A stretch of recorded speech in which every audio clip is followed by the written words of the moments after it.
ఇక్కడ స్వామివారికి మందుని నైవేద్యంగా అయితే ఇస్తారంట. దాన్ని స్వామివారు కూడా స్వీకరిస్తారంట. హలో గైస్, అందరికీ నమస్తే. Welcome to Ujjain trip series part 2. Ujjain లో చాలా టెంపుల్స్ అయితే ఉన్నాయి. అందులో ఫేమస్ టెంపుల్స్ కి అయితే వెళ్తున్నాం ఈ రోజు. అందులో మొదటగా కాలభైరవ టెంపుల్ కి అయితే వెళ్ళాము. ఏదైనా నరదృష్టి దరిద్రాలు ఉంటే ఇక్కడ దర్శనం చేసుకుంటే తొలగిపోతాయని నమ్ముతారు జనాలు. ఇక్కడ స్వామివారికి ఆల్కహాల్ ని నైవేద్యంగా అయితే ఇస్తారు. దాన్ని స్వామివారు కూడా తాగుతారంట.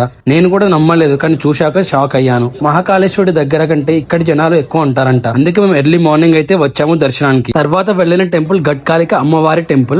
ఈ టెంపుల్ ని ఉజ్జయిని మహాకాళేశ్వరి అని కూడా పిలుస్తారు. ఈ ఆలయం అష్టాదశ శక్తి పీఠాలలో ఒకటి. మేము వెళ్లేసరికి అమ్మవారిని అలంకరణ అయితే చేస్తున్నారు. అమ్మవారి దర్శనం అయితే చేసుకుని పక్కలే ఉన్న సందీపముని ఆశ్రమంకి అయితే వెళ్ళాము. ఇక్కడే శ్రీకృష్ణుడు, బలరాముడు అండ్ సుధాముడు విద్యాభ్యాసం చేశారంట సందీపముని దగ్గర. ఇక్కడ మొత్తం సందీపుడు వారికి నేర్పించిన 64 రకాల విద్యలను అయితే మనకి పిక్చర్స్ రూపంలో అయితే చూపించారు. చాలా ప్రశాంతమైన వాతావరణం. నెక్స్ట్ మంగళనాథ్ మందిర్ కి అయితే వెళ్ళాము. మనకి అందరికీ తెలుసు స్వామివారికి వాహనం నంది అని, కానీ ఇక్కడ స్వామివారి వాహనంగా గొర్రె అయితే దర్శనం అయితే ఇస్తుంది. ఇక్కడ హోమాలు అండ్ పూజలు అయితే చేపిస్తారు.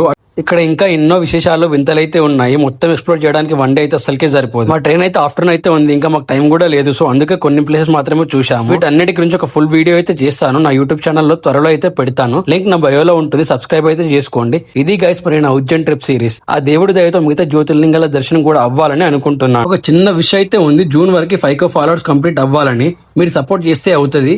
చూద్దాం. I hope so. చలో ఉంటా మరి. బాయ్. Do follow.